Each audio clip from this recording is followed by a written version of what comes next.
Once upon a time in the busy streets of Enugu, there lived a young man named Emeka Okafor, a man everyone in his neighborhood admired. He was tall, handsome, and always neatly dressed in well-ironed shirts that smelled of expensive perfume. He owned a small but growing electronics company and had the kind of confidence that made people turn to look twice when he passed. Emeka loved to impress people. He liked when others talked about him, the car he drove, the watch he wore, the way he spoke English, and the beautiful wife always by his side. His wife's name was Chidinma. She was soft-spoken, with kind eyes and a calm voice that made people feel at peace. When they got married, everyone said they were the perfect match. Beauty and brains, love and success. Their wedding pictures were pasted everywhere on social media, and people used them as an example of what a happy couple should look like. In those early days, Emeka treated her like a queen. He would hold her hand while walking through the supermarket, tease her gently, and call her sweet names in front of everyone. "Baby girl," he would say, smiling proudly, "you are the most beautiful woman in the world. I'm lucky to have you." And Chidinma would blush, shaking her head shyly. "Stop it, Emeka. You're just saying that because you love me." But Emeka meant it, or at least he thought he did. Everything between them was perfect until the day she became pregnant. Chidinma was overjoyed when she found out. She held the test result and ran into Emeka's arms. "Emeka, we're going to have a baby," she said, her eyes shining with tears. He lifted her off the ground and spun her around. "Are you serious? My own baby? God, this is the best news ever." Those first few months were filled with excitement and laughter. Emeka would follow her to doctor appointments and post pictures of her growing belly online with captions like, "My queen is carrying our little prince or princess." People envied their love even more. But after childbirth, things began to change slowly. Chidinma's body was no longer the same. Her stomach stayed soft, her arms fuller, and her face rounder. She didn't fit into her old dresses anymore, and sometimes when she looked in the mirror, she didn't recognize herself. At first, Emeka didn't say anything, but little things began to show. He stopped complimenting her. He stopped posting their pictures. When friends visited, he talked more about his business than his wife. One night, while she dressed up for his friend's birthday, Emeka sat on the bed scrolling through his phone. Chidinma came out wearing a red gown she loved before pregnancy. She stood shyly, twisting her fingers. "What do you think?" she asked softly. Emeka looked up and frowned. That dress used to fit you better. Maybe you should wear something darker. Red makes you look bigger." Her smile faded.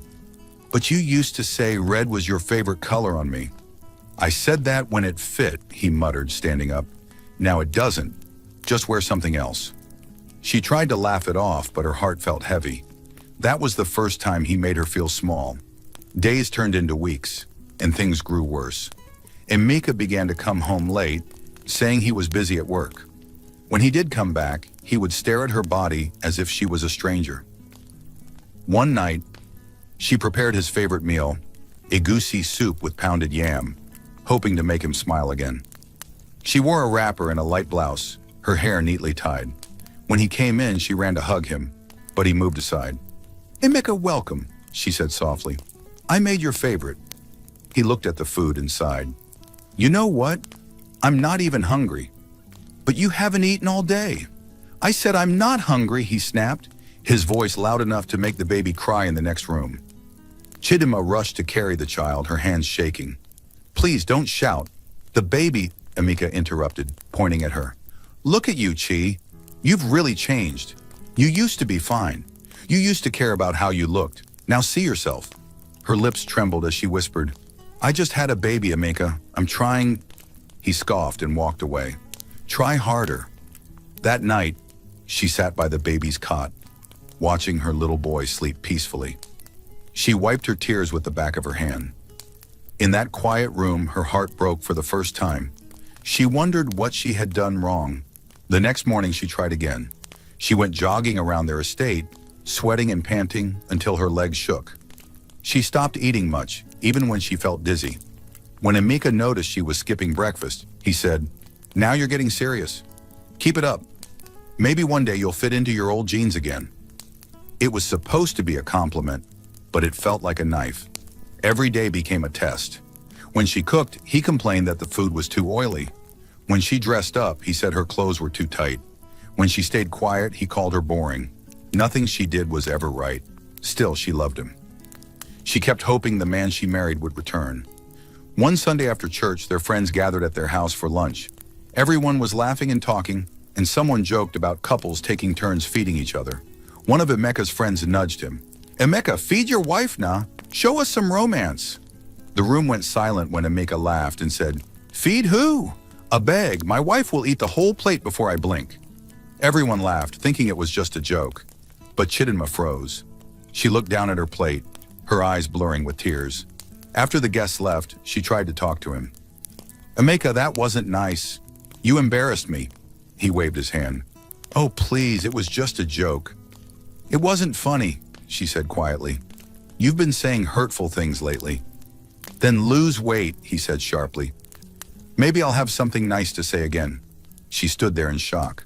"Do you even love me anymore?" Emeka sighed and looked away. "Chi, I love you, but you need to take care of yourself. People are talking." "People?" she asked in disbelief. "So it's about what people say, not about how I feel?" He didn't answer. He just picked his car keys and walked out. That night she lay on the bed alone, staring at the ceiling. Her mind was filled with memories of when he used to hold her and whisper sweet words. She missed that version of him, the man who once told her she was perfect. But the next morning when she looked in the mirror, she realized something. No matter how much she tried, it would never be enough for him. Weeks passed, and the distance between them grew like a wall. He stopped calling her during the day. When she tried to hug him, he pulled away. He even started sleeping in the guest room, saying he needed space. One evening, she overheard him on the phone laughing. "Bro, I can't lie, I'm tired of her. She looks like someone's auntie now. I didn't sign up for this." Her heart stopped. She stepped back quietly before he noticed her. That night, she cried harder than she ever had. It was as if something inside her broke beyond repair. But she didn't shout. She didn't curse him. Instead, she packed her emotions deep inside and smiled in front of their son. She didn't want her child to grow up in a home full of insults and cold looks. She began to pray for strength. She prayed not to hate him. One afternoon, her friend Ngozi visited.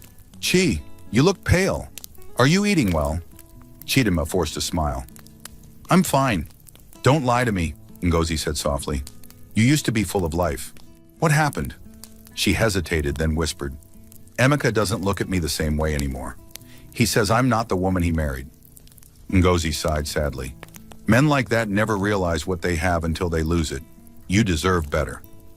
But Chidinma still believed love could fix it. She planned to cook him a special dinner and talk things through. She wanted to remind him of their love, of all the dreams they once shared. That evening, she wore a simple gown that used to be his favorite color, blue. She tied her hair back and set the table with candles and soft music. When Emeka came home, he looked surprised. "What's going on here?" She smiled gently. "I just wanted us to have dinner together, like before." He sat down, looking uninterested. "Okay, let's eat." Halfway through the meal, she reached for his hand. "Emeka, please. I know things have been different, but we can fix this. I'll try harder to lose weight if that's what you want. Just don't give up on us." He looked at her coldly. "You keep saying you'll try, but you never change." Tears filled her eyes. "I'm trying to be the woman you fell in love with." He pulled his hand away. "Then maybe I fell in love with the wrong person?" Her heart stopped. She sat still, staring at him, unable to breathe. That night she didn't eat. She didn't sleep. She just sat by the window, watching the streetlights flicker through her tears. The next morning, Emeka left early for work without saying goodbye. As she stood at the door holding her baby, she whispered to herself, "I still love him, but I don't know if that's enough anymore." The story of their perfect marriage was slowly turning into something else. A quiet war of pride, shame, and pain. And deep inside, a small voice in her heart whispered that something was about to break beyond repair.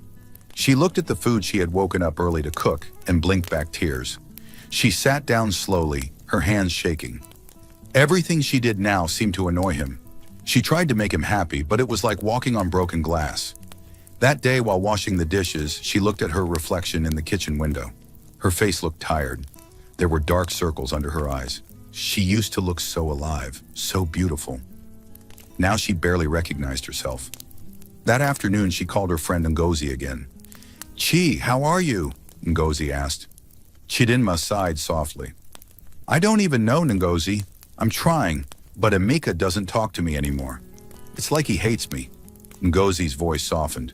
"You just had a baby, my dear. Maybe he's stressed. Maybe things will get better."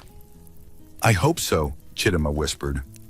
Later that evening, when Emeka came home, she ran to him again with hope in her eyes. "Welcome, my husband. How was work?" He shrugged. "Fine. I kept your dinner warm." He nodded. "I'm not hungry."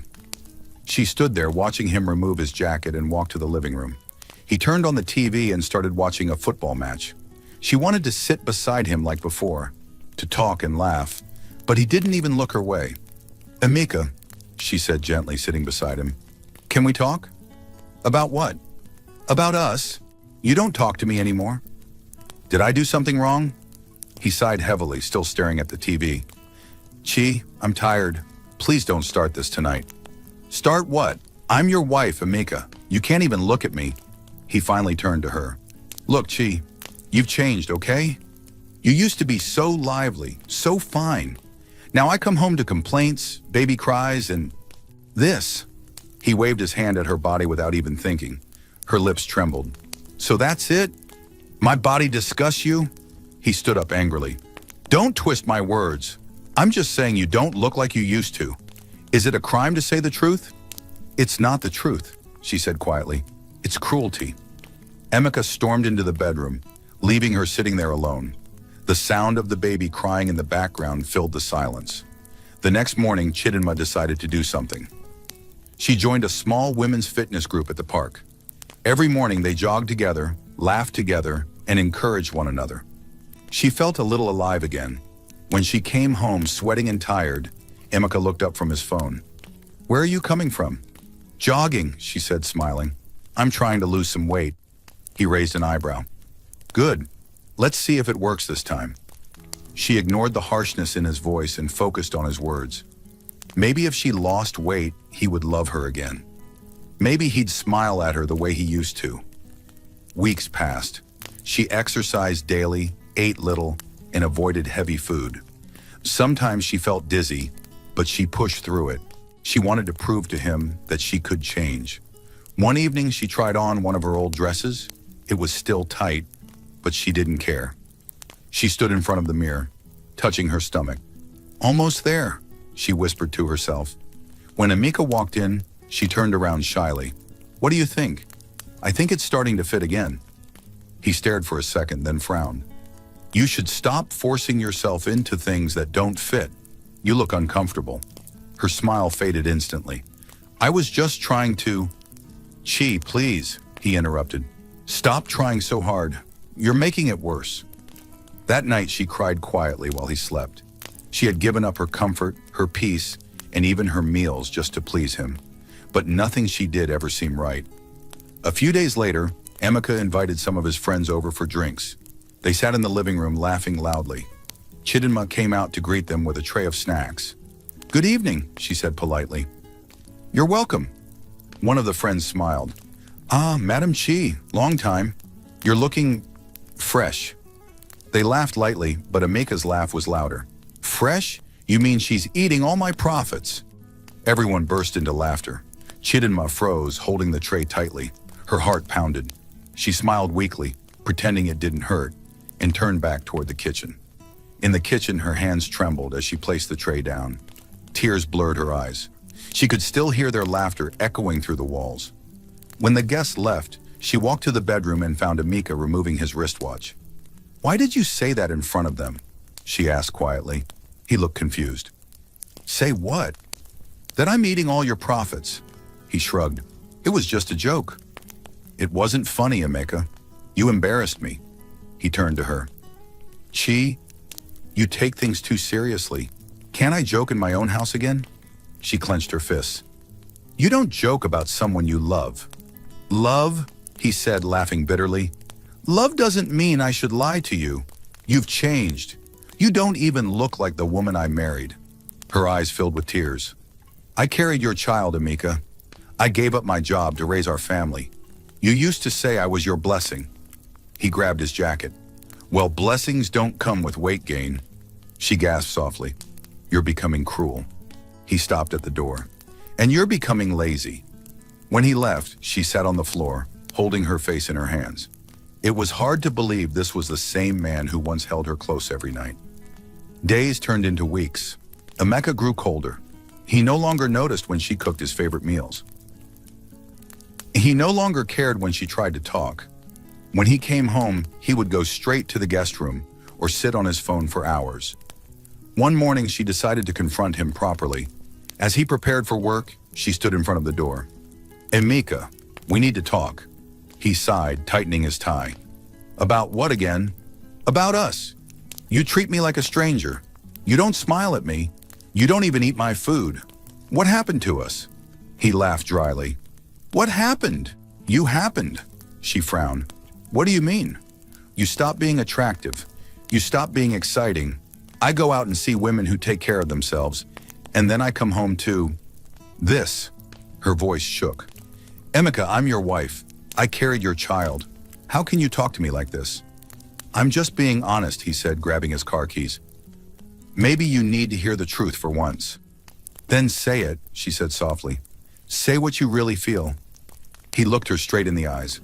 "I feel trapped." The words hit her like a slap. She stood frozen, unable to breathe. He opened the door. "Please move. I'm late." She stepped aside quietly and watched him leave. When the door closed, she sank to the floor, tears pouring down her face. Her little boy crawled toward her, laughing innocently. She wiped her tears quickly and forced a smile. "It's okay, my baby. Mama's fine." But she wasn't fine, not even close. Later that week, she visited her mother in the village. Mama noticed the sadness in her eyes immediately. "Chidinma, what is it? Are you sick?" She shook her head. "No, Mama." "Then what's wrong? You've lost weight." Chidinma hesitated. "It's Emeka. He doesn't love me like before." Mama sighed deeply. "Men can change, my daughter, but don't lose yourself because of it. You're beautiful, with or without his approval." Those words gave her small comfort. When she returned to Enugu, she tried to stay strong. She started reading books about self-care and joined a church group for mothers. One evening, while attending a small church meeting, a woman shared her story about how her husband once mocked her weight until she turned her pain into strength. Chidinma listened closely, tears in her eyes. For the first time in a long while, she felt hope again. Maybe she could find her light again. When she returned home, Emeka was on the phone, laughing loudly. Yes, bro. I told her to start running because I can't carry her weight alone," he said, unaware that she was standing at the door. Her heart broke again. She turned quietly and went into the bedroom. The next morning, she made breakfast as usual and left a small note on the table that read, "I'm still your wife, Emeka. I'm trying to be better, but please, remember I'm human too." When Emeka saw the note, he smiled faintly, but pride wouldn't let him change. He told himself he was only saying the truth. He told himself that she needed to work harder, but deep down, a small part of him missed the old days. The laughter, the warmth, the gentle woman who looked at him like he was her whole world. That night, as he lay in bed alone, the silence of the house pressed down on him. He could hear his baby's soft cries from the other room and Chidinma's quiet humming as she tried to calm him. He closed his eyes. But sleep didn't come easily. Somewhere inside him, guilt began to grow, but pride pushed it away. In the days that followed, the distance between them turned into a wall. They lived under the same roof, but in two different worlds. Chidinma began to spend more time at her church meetings. She didn't argue anymore. She stopped begging for his attention. She simply became quiet. One night, when she was in the kitchen washing plates, Emeka walked in. He looked around and said, "Chi, you used to keep this kitchen cleaner. What's happening to you?" She turned to him slowly. "What's happening to me?" "Maybe I'm just tired, Emeka. Tired of trying to please someone who can never be pleased." He frowned. "What do you mean by that?" She looked at him sadly. "I mean, I'm done chasing your approval. If you can't see my worth, That's your loss." Emeka was taken aback. For the first time, she sounded different, calm but strong. He laughed awkwardly. "Oh, so now you're bold?" She smiled faintly. "No, I'm just done being silent." He didn't reply. He simply walked away, pretending not to care. But her words echoed in his head long after she left the kitchen. That night, Chidinma prayed quietly. "God, give me strength. If he can't love me the way I am, help me love myself enough to survive it." The next morning, she woke up with a strange peace. She packed her gym shoes and whispered to her baby, "Mama will make you proud." And for the first time in months, she smiled, not because of Emeka, but for herself. The next few weeks in the Okafor household were filled with quiet tension. Emeka and Chidinma still lived under the same roof, but they barely spoke. Their conversations were short, sharp, and cold. Even their little son, who used to laugh loudly in the evenings, had become strangely quiet. Every morning, Chidinma still prepared Emeka's breakfast. She did it not because he appreciated it, but because she couldn't bring herself to stop caring. She still hoped that one day he would smile at her again and say, "Chi, thank you." But that day never came. One Friday morning, as he prepared for work, Emeka said suddenly, "There's a birthday party tomorrow at Royal Palms Hotel. I want you to come with me." Chidinma froze. "You want me to come?" He nodded, adjusting his wristwatch. "Yes, it's my friend Tony's party. All our old friends will be there." Her heart leaped with cautious hope. "Oh, okay. Should I wear the blue gown you bought me last year?" He looked her over slowly. "No, that one is too tight on you now. Try something dark, maybe black. It will hide things." Her smile fell a little, but she nodded. "All right." When he left, she looked at her reflection in the mirror. The hope she had just felt a minute ago faded into sadness, but she decided to stay positive. She would dress nicely, smile, and pretend nothing was wrong. Maybe if she looked confident, he'd see her differently again. The next evening, she took extra time getting ready. She wore a long black gown with gold earrings. She tied her hair neatly and brushed light powder across her cheeks. When she was done, she looked into the mirror and whispered, "You're still beautiful, Chi. Don't let him make you forget that." When Emeka came out of the room, wearing his neatly pressed shirt and a designer perfume, he paused for a second. "You're ready." She turned and smiled softly. "Yes." He looked at her for a moment but said nothing kind. "Let's go. We're already late." They got into the car in silence. The ride to the hotel felt long. Chidinma tried to make small talk. "I heard Tony's wife just gave birth. We should get them a gift." Emeka didn't respond. He kept his eyes on the road, pretending not to hear. When they arrived, the hotel lights sparkled beautifully. Music filled the air, and laughter echoed from the open hall. People were dressed in bright colors, dancing and taking pictures. Chidinma smiled nervously as they walked in. She hadn't been to a party in months. "Emeka, my guy!" Tony shouted as soon as he saw him. The two men hugged and laughed loudly. "Ah, Chidinma, it's been ages," Tony's wife Clara said warmly. Chidinma smiled. "It's so good to see you again." They sat at a large table filled with Emeka's old friends, the same people who once admired their marriage. As the music played, drinks flowed, and laughter grew louder, Chidinma tried to enjoy herself. She danced a little in her chair and even laughed at a few jokes.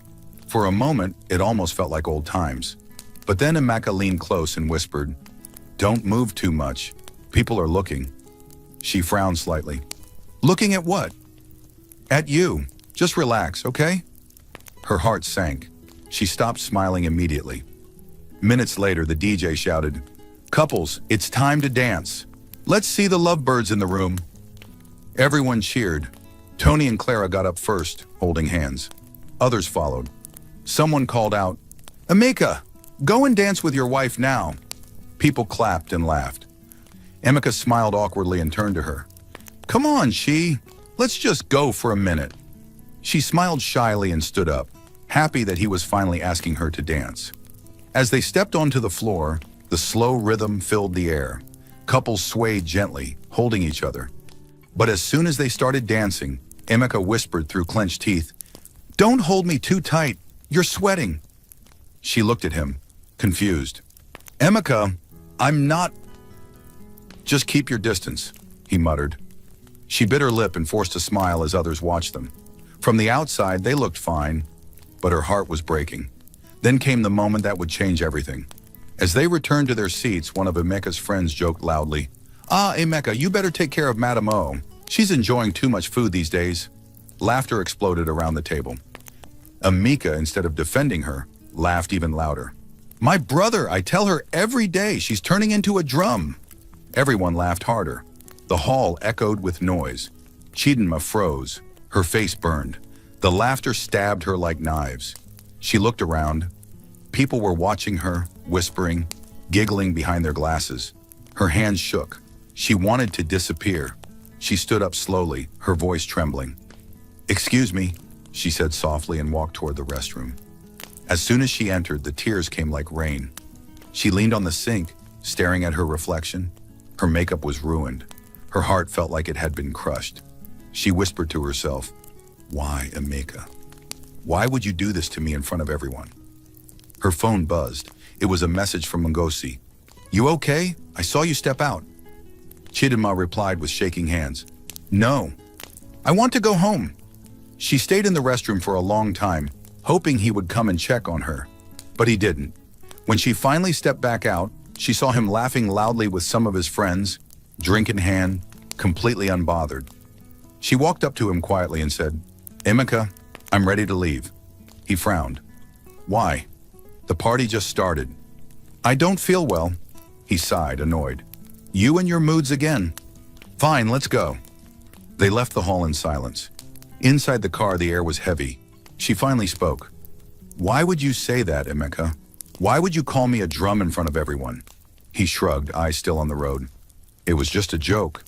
Her voice rose slightly. "A joke? You humiliated me. Everyone laughed at me." "Stop overreacting, Chi. You're too emotional." "I'm your wife," she cried. "You're supposed to protect me, not shame me." He sighed. "Then stop giving people something to talk about." Her jaw dropped. "So it's my fault?" "Look," he said sharply, "I told you to lose weight. You didn't listen. Don't blame me for speaking the truth." She stared at him in disbelief. "You've become cruel, Emeka." He smirked slightly. "Maybe I'm just honest." Tears rolled down her cheeks as she turned her face toward the window. The rest of the ride was silent. When they got home, she went straight to the bedroom and began packing her clothes into a small suitcase. Emeka watched her from the doorway. "What are you doing?" She didn't answer. She folded another dress carefully and placed it inside the bag. "I'm talking to you," he said, his voice rising. "What's this drama now?" She stopped and turned to him, her voice calm but firm. "I can't do this anymore, Emeka. I've tried. I've begged. I've cried. But you don't see me as your wife anymore." He crossed his arms. "Oh, so you're leaving now? Just like that?" "Yes," she said quietly. "Because staying here is killing me." He laughed bitterly. "You think walking away will solve anything? Go ahead, but don't come back when you realize no one else will take you." She zipped her bag slowly, looked at him one last time and said, "I loved you when you had nothing, Emeka. When all you had was a dream, but now you love only yourself and your mirror." He said nothing.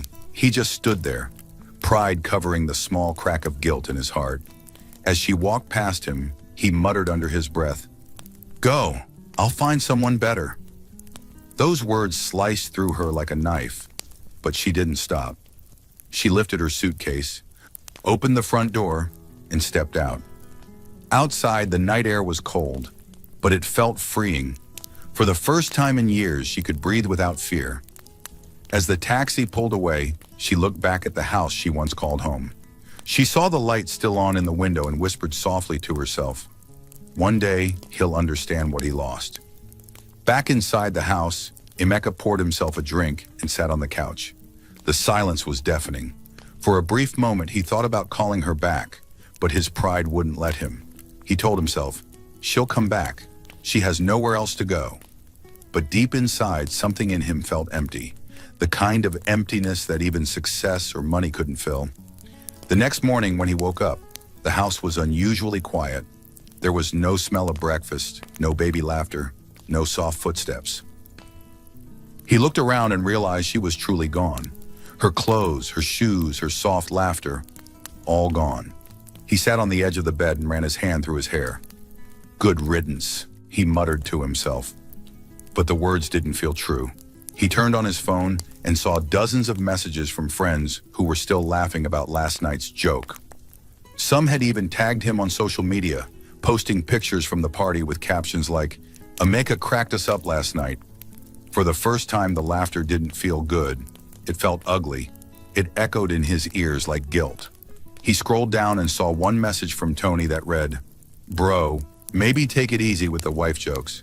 People felt bad for her. He stared at the screen for a long time before turning it off. That night, as he sat alone eating cold food, he noticed how quiet the house had become. No baby crying, no gentle voice calling his name, no one to greet him at the door. He thought about her last words. "I loved you when you had nothing." He tried to shake it off, but it wouldn't leave his mind. Days turned into weeks, and though he told people he was fine, he couldn't ignore the emptiness.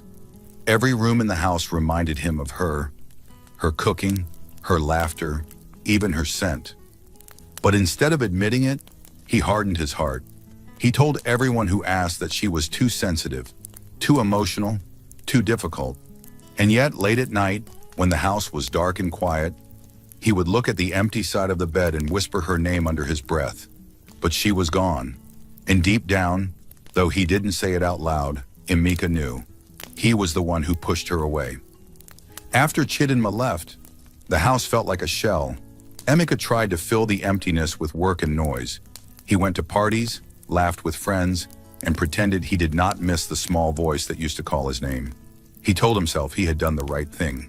He kept saying, "You cannot be seen with someone who makes you look small."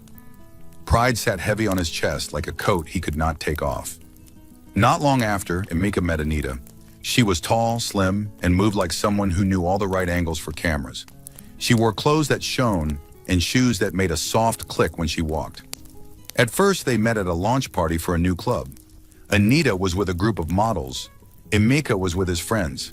She smiled at him, the kind of smile that made men listen.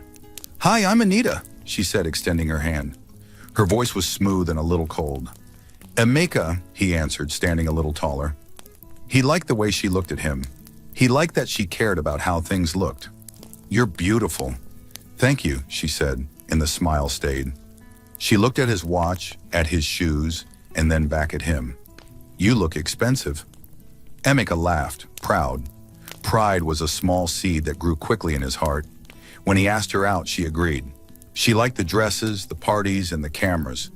She liked the idea of being a trophy. Emeka liked that she turned heads. He told himself he was moving on. They dated for months.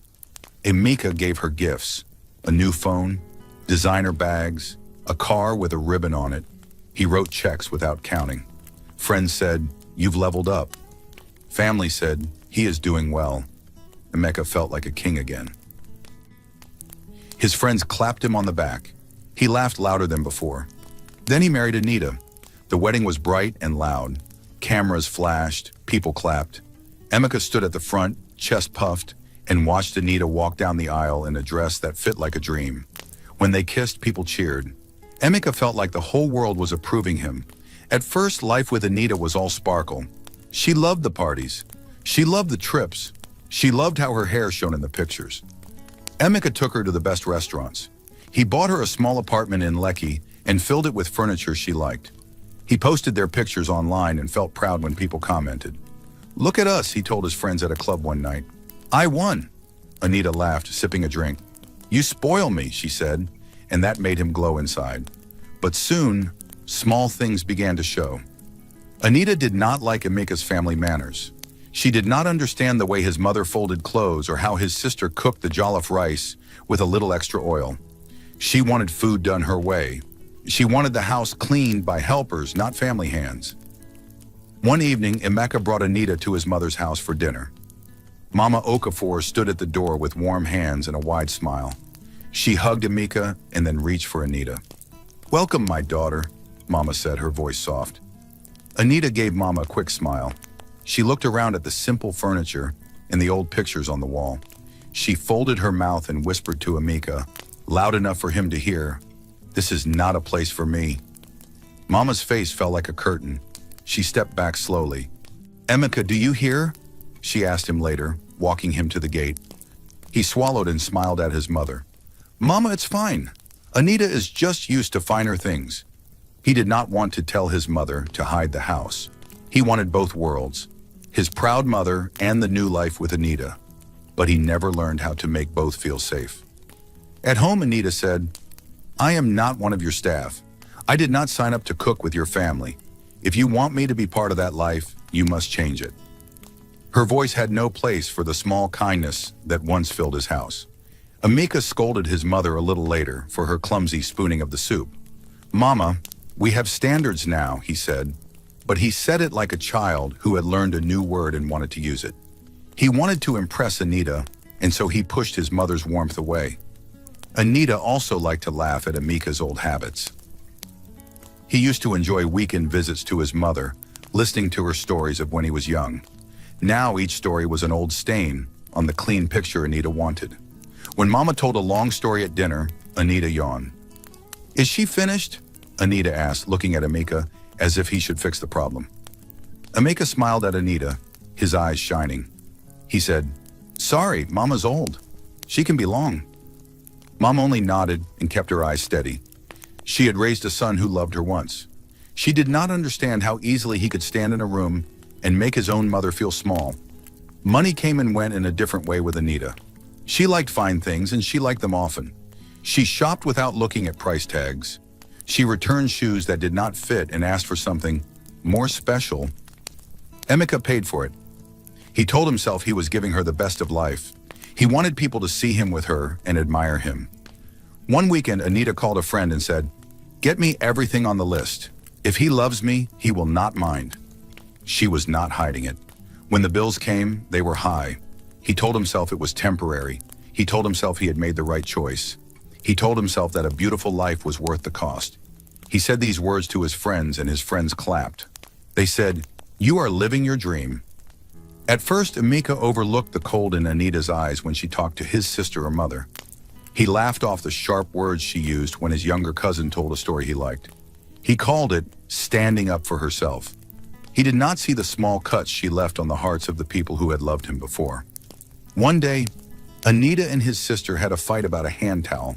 His sister wanted to dry the dishes, and Anita snapped at her for touching the thin towel. The argument rose like lightning, sharp and quick. "You cannot touch my towels," Anita said. "They are mine." "You are in my brother's house," his sister answered. "Here, we share." Anita put her hand on her chest and looked offended. "Share? I did not sign up for that." Emeka stepped between them and said in a kinder voice than he felt, "Please calm down. We are family." Anita turned to him and said, "I am not family. I am the reason you are this man now. I deserve respect." Emeka felt proud when she said that. He wanted everyone to see how lucky he was. He wanted to be admired again. So he let his sister leave the room, jaw clenched, eyes full of hurt. He did not stop Anita. He did not see that letting this happen would make his family step away, like leaves falling from a branch. In private, Anita sometimes showed a different side. She mocked the way he loved old songs from his childhood. She laughed when he kept an old photograph of his first car. "Why keep the tickets of a show from 10 years ago?" she asked. "If you are a man now, throw away the past." That hurt him too. He loved those small things because they felt like roots. He had not known roots could be taken away by a smile and a hand on his arm. He would go home and hold the photograph and feel strange, like he had given up a piece of himself. There were nights when Anita would not be home. She spent nights out with friends, posted pictures, and wrote short messages about fun times. When he called her late at night to ask where she was, she would say, "I will come home when I feel like it." He would lie awake waiting and tell himself he was a man who could not be needy. He told himself to be strong. Slowly, the cracks in what he thought was a perfect life began to show. Anita was not kind to his family. She did not care for the small things that made his home feel like home. She did not love his past. She loved the present where cameras shone. Still, Amika refused to see these cracks as danger signs. He wrapped himself in vanity and told his friends, "She is mine. She chose me." He would stand beside Anita at events and watch how people stared, and his chest swelled. When his friends whispered about how lucky he was, he believed them. Pride is a loud friend. Meanwhile, Chidinma was living in a small house in a different part of the city. It was modest and smelled like fresh stew and soap. She rented a small room and kept only what she needed. She had no interest in posting pictures or being noticed. She wanted peace. At first, she missed the big house and the old life. She missed the way her son would climb into her lap and fall asleep. But she had her boy and she had her strength. She did not need applause, she needed to be steady for him. She woke up early each day. She walked the quiet streets and the sun met her face kindly. She joined a small church group and prayed with women who had their own pains. They cooked together and shared stories. They called themselves sisters. When she returned home, she would sit and plan small things to do to make money. She started making small meals and selling them to neighbors. She made a kara and fried plantain, and sometimes she sold a pot of soup to a busy office worker. The money was not much, but it was honest. She used it to pay rent, buy school books for her son, and save a little. Ngozi came often and helped with the baby. "You are strong, Chi," Ngozi would say. "Look at you. You are working." Chidinma smiled and said, "I am trying. I want my son to see his mother stand on her feet." She also began walking every morning and doing small exercises. She did not do it to please anyone. She did it because her body felt better when she moved. Her face slowly started to look like the old Chidinma again. Not the one who lived for pictures, but the one who could laugh from deep inside. At church, the pastor said one Sunday, "Your worth is not the number on the scale. Your worth is the kindness you carry." Chidinma listened and the words soaked into her like gentle rain. She started teaching a neighbor's little children how to read for a small fee. She found joy in small things. She learned to be proud of her morning sweat and the sound of her own laugh. She began to sleep without the weight of other people's opinions on her heart. Sometimes she saw pictures of Amika with Anita online. He looked happy in the photos. She felt a small pain, but it did not crush her. She had learned how to hold pain without letting it break her. One day Ngozi said, "Chi, you are glowing." Chidinma touched her cheeks and smiled. "I am not doing it for anyone," she said. "I am doing it for my son, for me." Back in Amika's world, the shine had not lasted long. Anita's complaints grew. She always wanted more. She did not like the neighborhood where his mother still lived. She did not care for his small traditions. She wanted to be at the center of photographs, not beside a life that smelled of jollof and boiled yam. When Amika tried to tell himself that these were small problems, Anita would answer, "If you cannot make my life perfect, then what are you good for?" She said it as if he was supposed to have the magic to change the whole world. At night, when Amika watched television alone, he would sometimes think of the woman who had carried his child. He would remember the way she laughed at a joke only he remembered. He would hold that memory like a small, warm stone. But then Anita would come home, and he would show her the new watch on his wrist and forget. One evening, Anita said as she packed another bag, "I'm going to Dubai next month. You should come with me. But if you are busy, don't worry. I have friends." Emeka felt a prickle in his chest and swallowed. "I will try." She looked at him and smiled, not the warm smile of comfort, but a bright smile for the camera. "Good," she said. He wanted to stand up and say what his heart felt, but pride and fear kept his mouth closed. He wanted to be a man of success in the eyes of others, and he thought Anita made that easier. So he kept telling himself that this was the life he wanted. He told himself the cracks were just dust that could be cleaned. He failed to see how dust can grow into something that covers everything if you do not sweep it away. The house was full of new things, but it was not full of the things that make life soft and real. It had new furniture, but not laughter that reached the corners. It had new clothes, but not the smell of a mother's cooking. It had new pictures on social media, but not the small hands of a child tugging at his shirt. And somewhere in another small house, Chidinma made a kara and smiled for a small coin, taught a child to read, and walked under the sun that did not care who owned a car or who bought a dress. She found a quiet power in living small and honest. She did not see herself as lower. She saw herself as steady. Emeka kept the shiny life and the hollow compliments. He told his friends he had won. He told himself he had fixed everything, but inside a new feeling began to grow. Not sorrow exactly, but an awareness. It crept into the quiet moments. He could not name it, for now he kept smiling beside Anita, and she kept looking perfect beside him. But small stones were already being placed in the path he walked, stones that might one day trip him if he did not see them. And Chidinma, who had left because love had become harsh, was learning how to be kind to herself again. She had no eyes for trophies. She had only eyes for the child on her lap and the work of her hands. That, she thought, was enough to build a new life. For a while, Emeka kept pretending everything was fine. From the outside, it looked like he had the dream life. Big cars, a beautiful wife, a big house, and pictures on social media that made people say, God, when?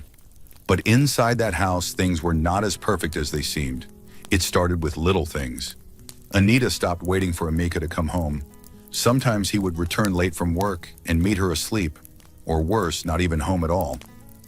She no longer cared to ask how his day went. Her eyes were always on her phone, scrolling, laughing, chatting with people he didn't know. One night he came home early and found her in the living room, dressed in a short gown, laughing on a video call. He dropped his keys on the table and cleared his throat. "Who are you talking to?" She rolled her eyes and put her phone face down. "A friend. Do I need permission now?" Emeka sat down slowly. "Can't you respect yourself and this marriage? Look at what you're wearing, and laughing like that on video with some man." She stood up, arms folded. "First of all, I'm not doing anything wrong. Second, you knew what I was before you married me. Don't act surprised now." He stared at her. "So you're saying I should accept disrespect because you're beautiful?" Anita smirked. "Exactly. You didn't marry me because I'm a cook or a housemaid. You married me because I make you look good." That night, Emeka lay awake in bed thinking. For the first time, he started to feel a deep ache in his chest. Not anger, not pride, just an emptiness. Weeks passed. The fights grew louder. The silence between them grew colder. Then came the warning signs. Emeka's company started facing small issues. Two of his top clients pulled out of deals. A shipment got delayed. One of his suppliers messed up an order. It was nothing serious at first, just small fires here and there. But then things got worse. One morning his accountant called. "Sir, we need to talk. The last 3 transactions from the business account look suspicious." Emeka frowned. "What do you mean?" "They were large transfers. 2 to a luxury store in London, 1 to a personal account in another name. Over 35 million total." Emeka dropped his pen. "I didn't approve those." The accountant's voice was serious. "You may want to speak to your wife." He hung up and called Anita immediately. She didn't pick. He called again. Nothing. He rushed home in panic.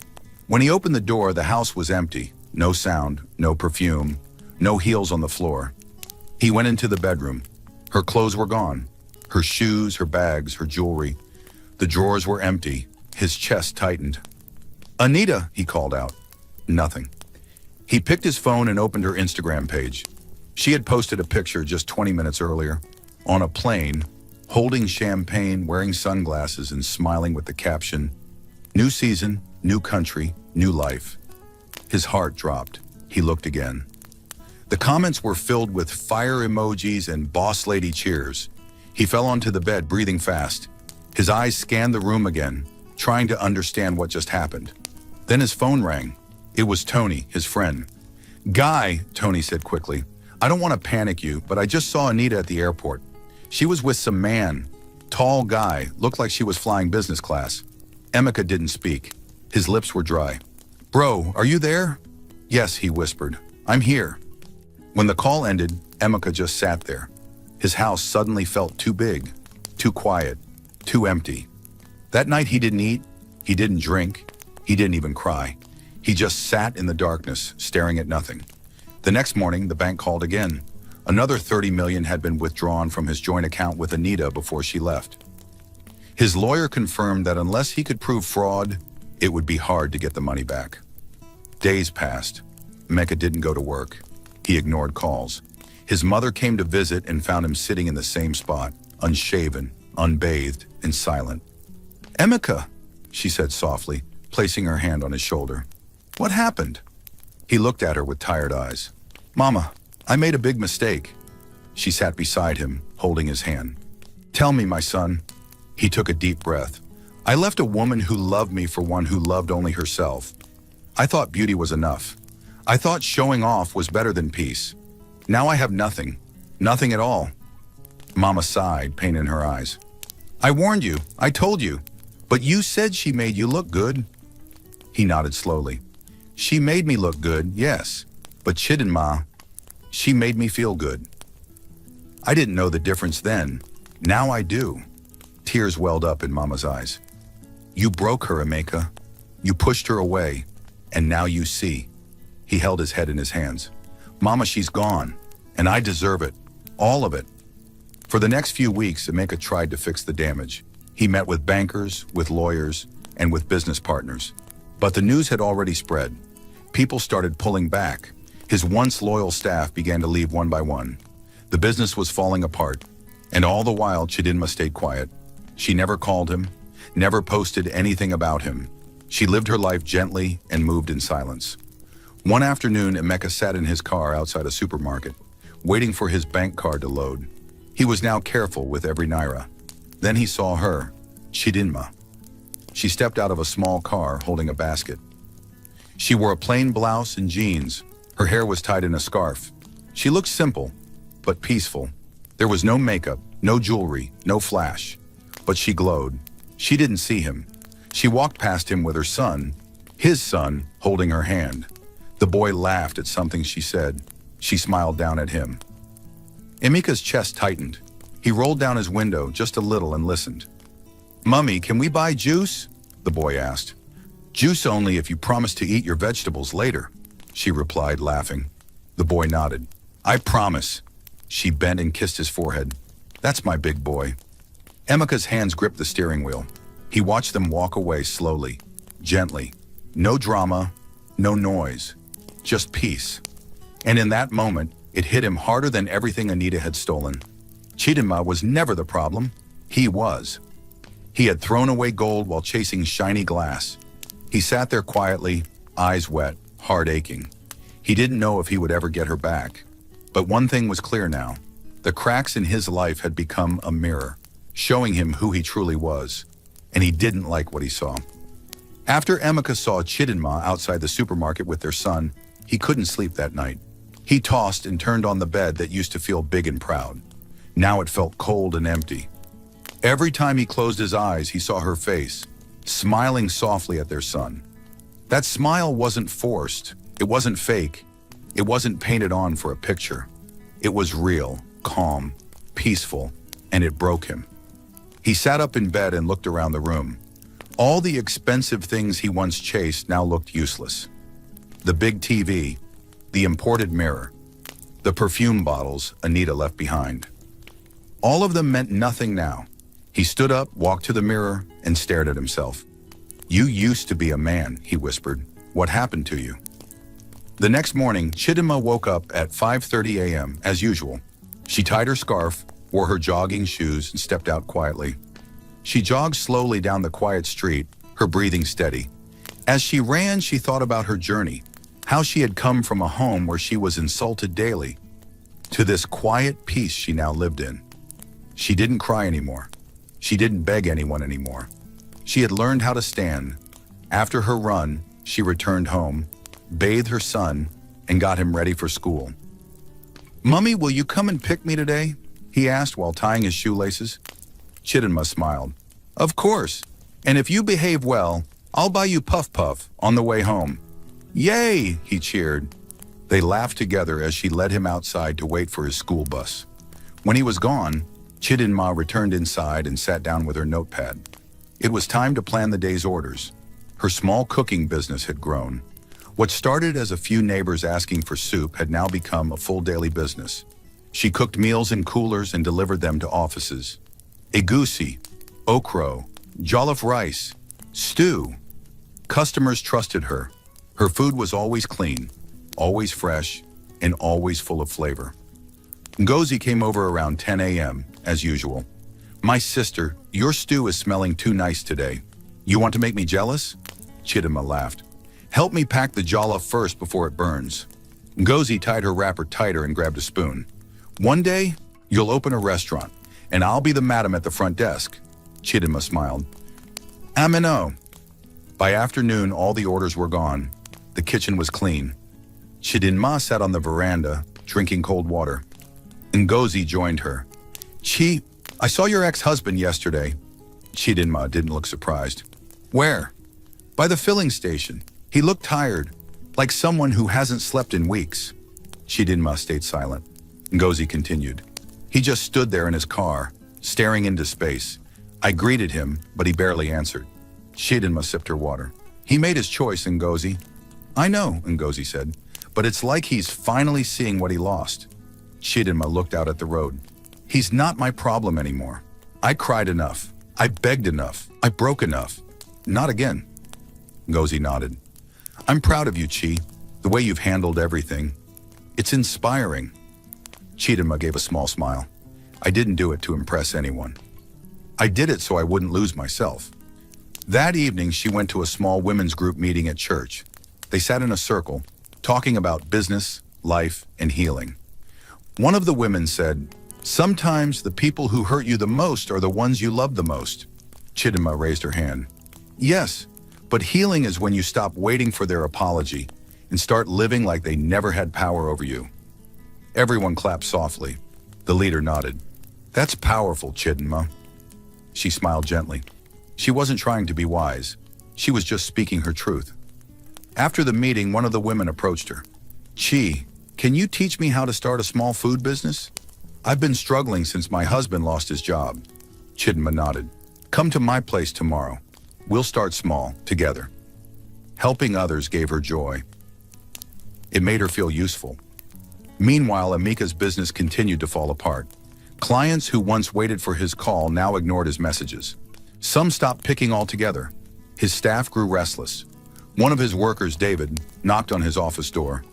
Sir, the delivery van broke down again, and the driver says we still haven't paid him for last month. Amika rubbed his forehead. Tell him I'll handle it. David hesitated.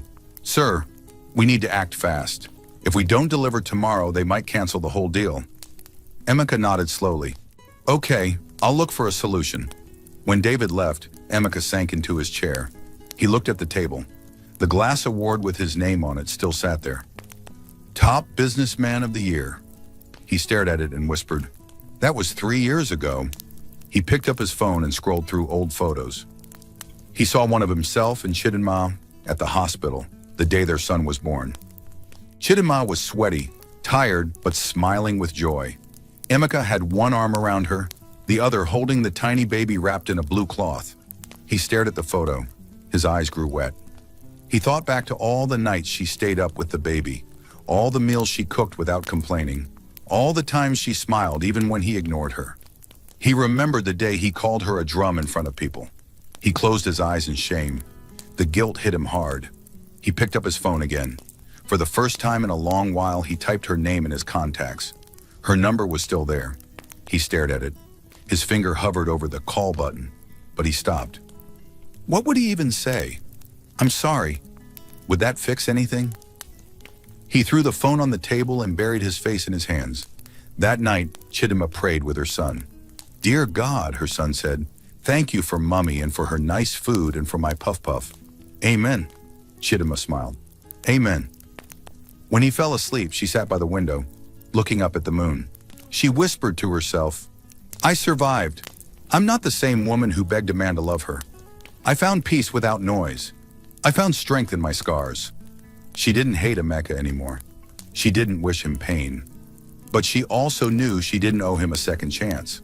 The next day, as she walked home from the market, she heard her name. Chidinma. She turned. Amika stood beside his car, looking older, thinner and tired. She froze. What are you doing here?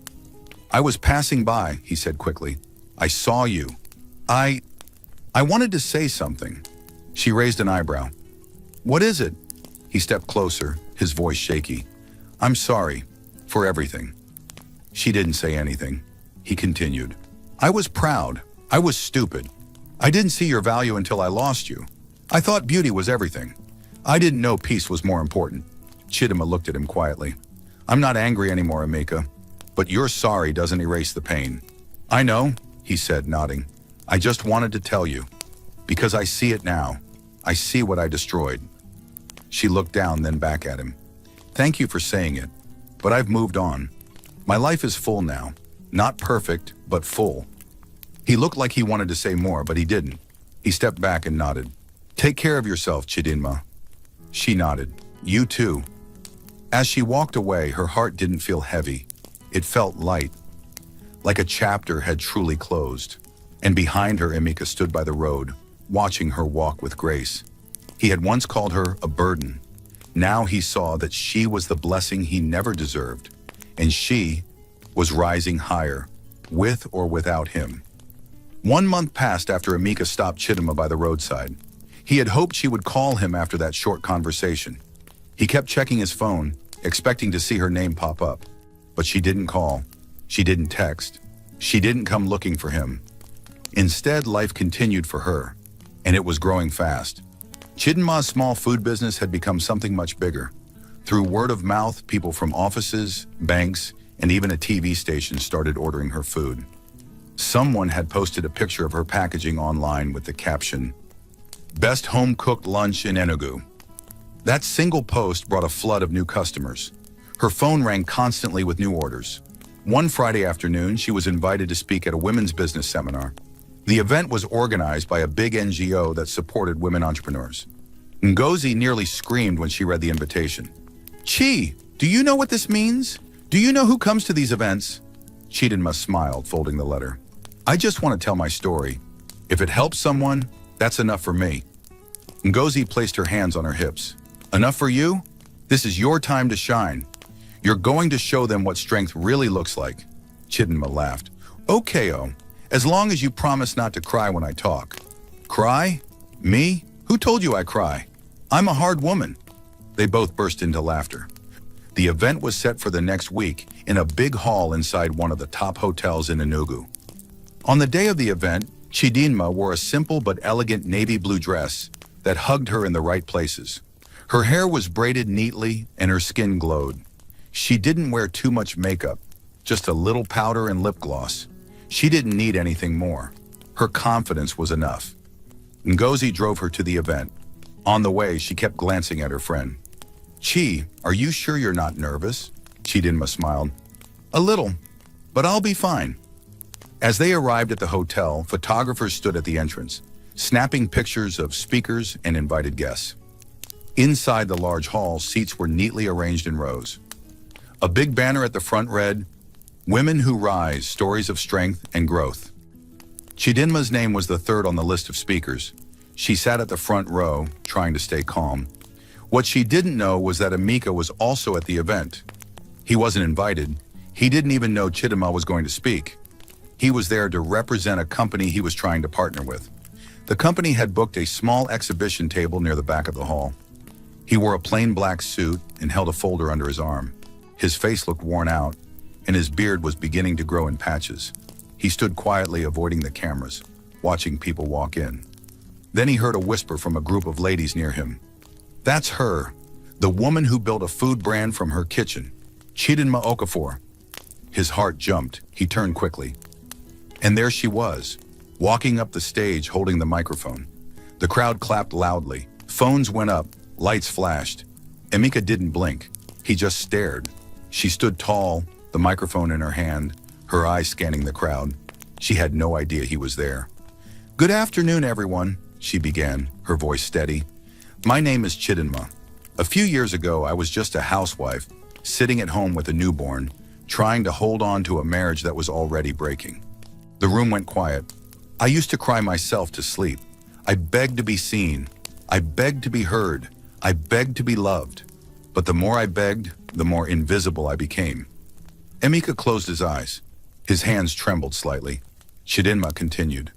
Then one day I looked in the mirror and didn't recognize myself. I had given up everything, even my self-respect. That was the day I decided to change. Not for anyone, not for revenge, but for my peace. The crowd nodded, some women wiping their eyes. I started small, with a cooler and one order of okra soup. Then came another, And another. I used what I had, my hands, my heart, and my pain. She paused and smiled gently. Today I employ 3 other women. We cook together, we laugh together, and we lift each other. What I lost in that house, I found in this journey. The crowd clapped again, louder this time. Sometimes life will break you, but you get to choose what you do with the pieces. I chose to build something. More applause. Thank you. She stepped down from the stage as the hall erupted in a standing ovation. Cameras followed her. Reporters scribbled notes. And Mika still hadn't moved. His chest felt tight. He couldn't breathe properly. He moved slowly through the crowd, keeping a distance but following her with his eyes. Chidinma stood near a group of women, taking pictures and answering questions. Her face glowed with pride. Then for a split second, their eyes met. Chidinma froze. Emeka did too. She didn't move. Neither did he. Ngozi turned, saw Emeka, and narrowed her eyes. What's he doing here? Chidinma whispered. I don't know. Emeka walked slowly toward them. His hands were empty. No folder, no pride. Just his eyes filled with something close to shame. He stopped a few feet away. Chidinma, he said softly. She didn't smile. She didn't frown. She just looked at him, calm, steady. You were amazing up there, he said. You've grown into someone even stronger than I remember. She nodded. Thank you. He hesitated. I didn't come here because of you. I didn't know you were speaking, but now, I'm glad I came. Ngozi crossed her arms. What do you want, Emeka? He looked at her, then back at Chidinma. Nothing, just to say, I'm proud of you. That's all. Chidinma studied his face. It took losing everything for you to see me, Emeka. But by the time you opened your eyes, I had already wiped my tears. He nodded. I know. There was silence. He took a step back. I'll go now. I wanted to say that. He turned to leave. Emeka, she called out gently. He stopped. She walked up to him and stood close enough for only him to hear. I forgave you long ago, she said. Not for you, but for me. I needed to be free. And I am. I'm free now. He looked at her with tears in his eyes. I hope you're happy, Chidinma. She gave a soft smile. I am. He nodded. Good. Then he turned and walked away. Chidinma stood still, watching him go. Ngozi stepped beside her. Are you okay? She nodded. Yes, that was closure. They walked out of the hall together, the sun shining outside. Reporters chased after her. More photos were taken, but Chidinma didn't care about the cameras anymore. She had already taken the most important picture, one of her standing tall, even after being broken. She had risen, and this time she was not coming down. The day after the event, Chidinma sat on her veranda, sipping warm tea. The morning was quiet and the sun had just begun to rise. Birds chirped on the fence. The air smelled like wet sand from the rain that had fallen overnight. She felt calm, like someone who had dropped a heavy load after carrying it for too long. Her phone buzzed with new messages. Congratulations from people who had watched her speech, women asking for business advice, and even a few companies inviting her to speak at their programs. But she didn't reply to any of them yet. She sat still and allowed herself to breathe. Peace, she whispered. This is peace. Inside the house, her son giggled in his sleep. He had told her the night before, Mummy, you looked like a queen on that stage. She smiled at the memory.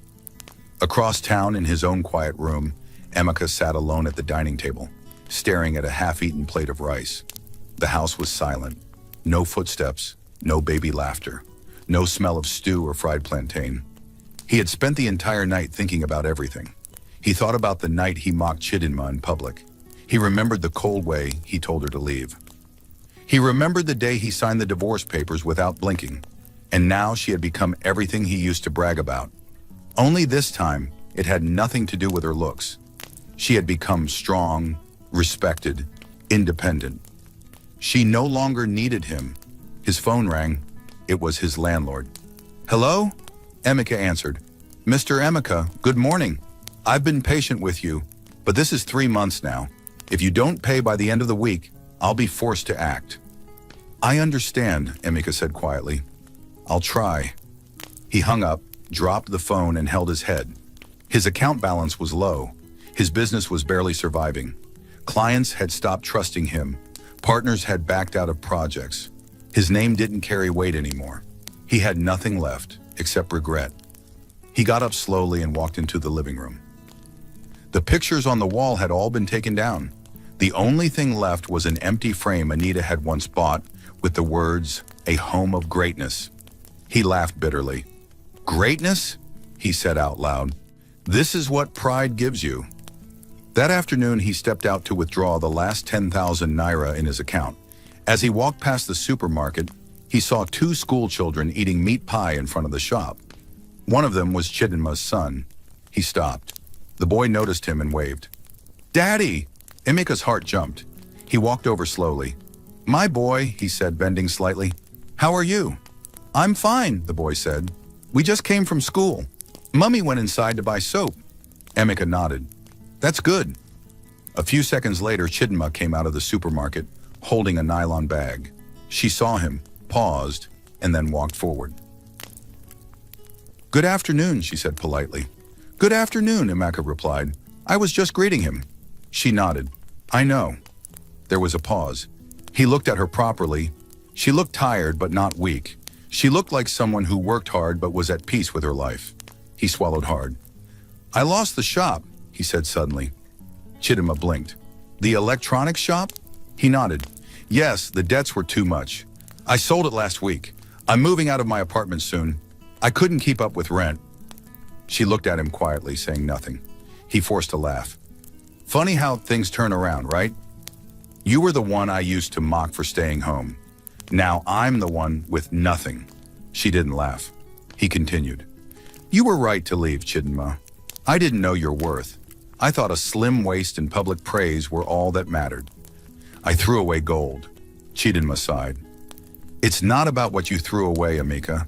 It's about what you refused to see when it was right in front of you." He looked down at his shoes. "I wish I could go back and undo everything. I wish I had been better." She nodded slowly. "We all wish for second chances, but sometimes what we need is a lesson that stays with us." Their son tugged her hand. "Mummy, can we go now?" She smiled at the boy. "Yes, baby." Emeka took a deep breath. "Can I ask for one thing?" She looked at him. "What?" "Don't hate me, please. I already hate myself enough."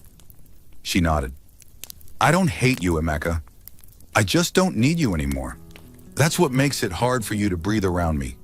His eyes watered. "You're right." She adjusted the shopping bag in her hand. "Take care of yourself." Then she walked away, holding her son's hand. Emeka stood there watching her leave.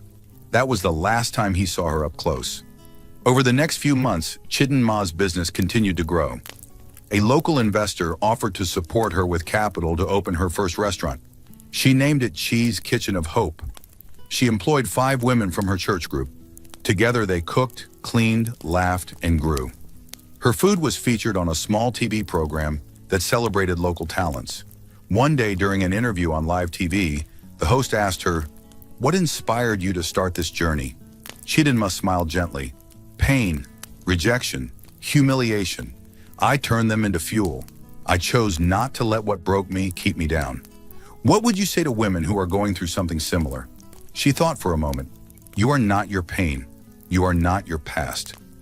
And you don't need anyone's approval to rise. Stand up, even if your knees shake. You're stronger than you think. The video went viral. People reposted her speech. Newspapers wrote about her. A foundation even offered to help expand her brand into other cities. Meanwhile, Emeka now lived in a small rented one-room apartment behind a compound. He did odd jobs, sometimes selling electronics, sometimes helping people fix small appliances. Nobody recognized him as the once famous CEO.